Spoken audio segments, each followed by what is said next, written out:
सुबह किए जाना, बल में तुम्हें बाहर को जाना। आपा की मम्मी बड़ी झगड़ालू, आपा की मम्मी बड़ी झगड़ालू, आपा की मम्मी बड़ी झगड़ाऊ। उनके स्वतंत्र किए जाना, स्वतंत्र किए जाना, बलम जब बाहर को जाना। उनको स्वतंत्र किए जाना, स्वतंत्र किए जाना, बलम जब बाहर को जाना। ओ दिया सुबह किए जाना, ओ सुबह किए जाना, बलम जब बाहर को जाना।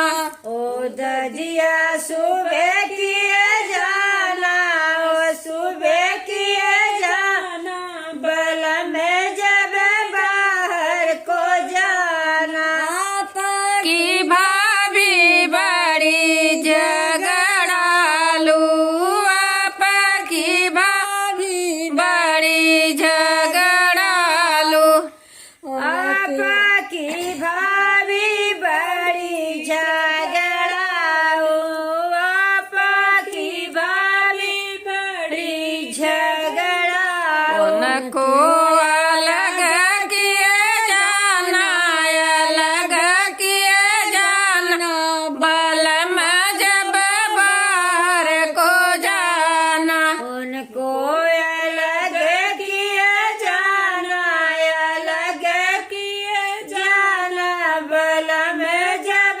बाहर को जाना। ओ ददिया सुबह किए जाना, ओ सुबह किए जाना, बलम जब बाहर को जाना। ओ ददिया सुबह किए जाना, ओ सुबह किए जाना, बलम जब बाहर को जाना। आपा की दीदी बड़ी झगड़ालू, आपा की दीदी बड़ी झगड़ालू, आपा की दीदी बड़ी झगड़ालू, आपा की दीदी बड़ी झगड़ालू। का गवन दिए जाना, गवन दिए जाना, बलम जब बाहर को जाना। उनको अलग उनका गवन दिए जाना, गवन दिए जाना, बलम जब बाहर को जाना।